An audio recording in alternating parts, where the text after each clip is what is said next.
নমস্কার সম্মানীয় দর্শকবৃন্দ, আশা করি তোমরা সবাই ভালো আছো। বন্ধুরা, আজকে আমি তোমাদের সামনে একটি বিশেষ ধরনের আপডেট নিয়ে চলে এসেছি, যেটা হচ্ছে কেপি কনস্টেবলের যে আপডেট, সেই বিষয় নিয়ে বিস্তারিতভাবে আলোচনা করব।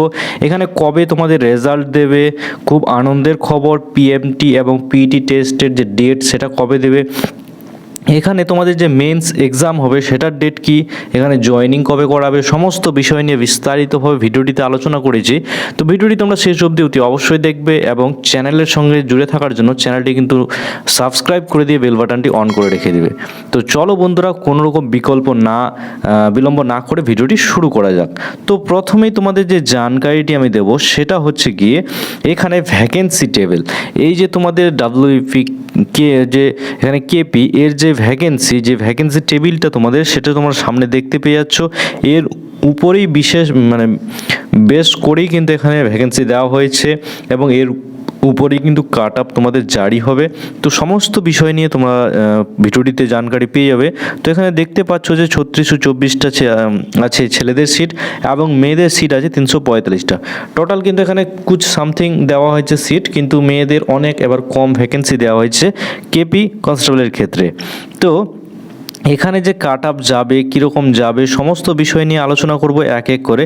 তার আগে বলিনি, এখানে যে ভ্যাকেন্সিটা, তো কলকাতা পুলিশ কনস্টেবলের বা লেডি কনস্টেবলের যে ভ্যাকেন্সি 2024-এ বেরিয়েছিল, সেটা তোমরা দেখতে পেয়ে যাচ্ছ যে মোট যে ভ্যাকেন্সি বেরিয়েছিল সেটা হচ্ছে 3969টি ভ্যাকেন্সি, যেটার কিনা 20 গুণ যদি ফার্স্ট স্টেপে মানে পিইটি বা পিএমটি টেস্টে ডাকা হয়, তাহলে কিন্তু 79,380 জনকে ডাকা হবে।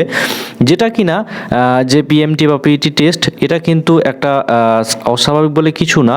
এখানে কিন্তু একটা ব্যাপার হয় যে অনেকগুলো ক্যান্ডিডেট কিন্তু মাঠে বা মেজারমেন্ট টেস্টে কিন্তু ফেল হয়ে যায়, যার কারণে কিন্তু এই সমস্যাটা দেখা দেয়।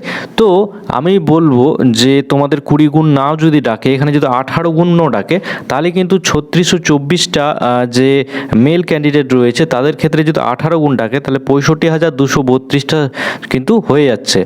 তারপরে যদি কথা বলে নিই যে ফিমেল ক্যান্ডিডেট 345টা যে ভ্যাকেন্সি রয়েছে, সেটার যদি 18 গুণ ডাকে, তাহলে 6,210 জনকে কিন্তু ক্যান্ডিডেটকে এখানে ডাকা হবে তাদের মানে পিএমটি বা পিইটি টেস্টের জন্য। তো এরপরে যদি কথা বলিনি যে কত নাম্বার থাকলে মাঠ শুরু করবে বা মাঠ শুরু করা উচিত, এবার কাট আপ অনেক কম যাবে, কত যাবে, সে বিষয় নিয়েও আমি বিস্তারিত আলোচনা করব। তো এক এক করে ভিডিওটি কিন্তু শেষ অবধি দেখতে থাকো। তো এখানে প্রথমে আগে আপডেটটি বলে দিয়ে যে এই কাট আপ তোমাদের কত যাবে বা তোমরা কত কাট আপ দেখতে পাবে, সেই জিনিসটাও তোমরা এখানে দেখে নাও।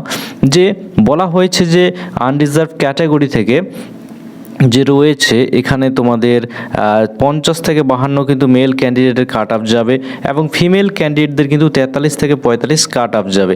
এই যে কাট আপটা, এটা কিন্তু আমি হাওয়ায় বলে দিচ্ছি না, এটার উপর রিসার্চ করে কিন্তু বলা হচ্ছে।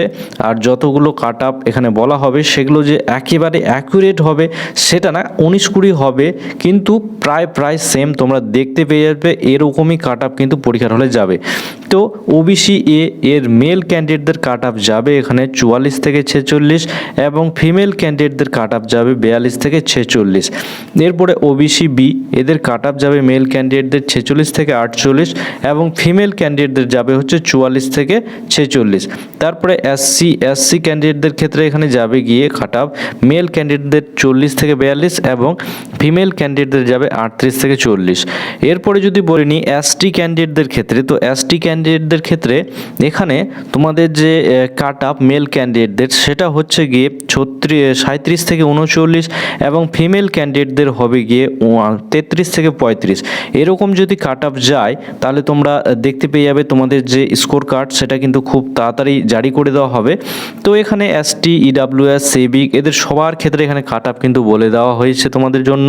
সেটা হচ্ছে 30 থেকে 32 হচ্ছে ইডাব্লিউএস এবং 25 থেকে 27 হচ্ছে ফিমেল ক্যান্ডিডেটদের ক্ষেত্রে। এবার কিন্তু ফিমেল এবং মেল ক্যান্ডিডেটদের মধ্যে যে কাট আপ অনেকটাই ডিফারেন্স দেখতে হবে, সেটা কিন্তু না, প্রায় সেম কিন্তু দেখতে হবে। কেননা মেয়েদের যে সিট সেটা কিন্তু অনেকটাই কম। সিভিকদের জন্য হচ্ছে 28 থেকে 30 মেল ক্যান্ডিডেট এবং ফিমেল ক্যান্ডিডেটদের ক্ষেত্রে যদি বলি তাহলে 25 থেকে 28। এরকম কিন্তু কাট আপ এবার তোমরা দেখতে পেয়ে যাবে, যেটা আপডেট আমি তোমাদের সঙ্গে শেয়ার করলাম। এবার আপডেট হচ্ছে গিয়ে এর যে রেজাল্ট, এটা রেজাল্টটা কবে দেবে?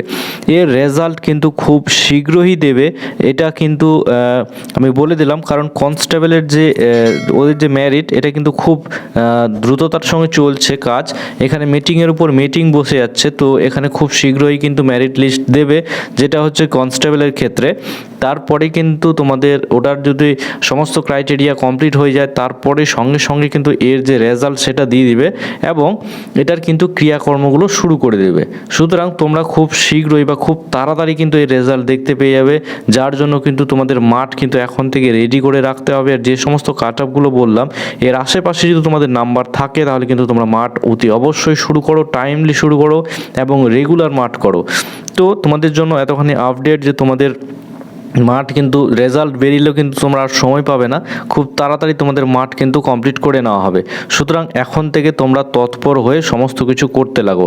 তো আশা করা যায় তোমাদের আপডেটটি ভালো লেগেছে। যদি ভালো লেগে থাকে তাহলে অতি অবশ্যই লাইক করবে, চ্যানেলটিকে সাবস্ক্রাইব করে দিয়ে কিন্তু বেল বাটনটি অন করে রেখে দেবে। তো চলো বন্ধুরা, এই ভিডিওটি এখান থেকে শেষ করছি। জয় হিন্দ, জয় ভারত।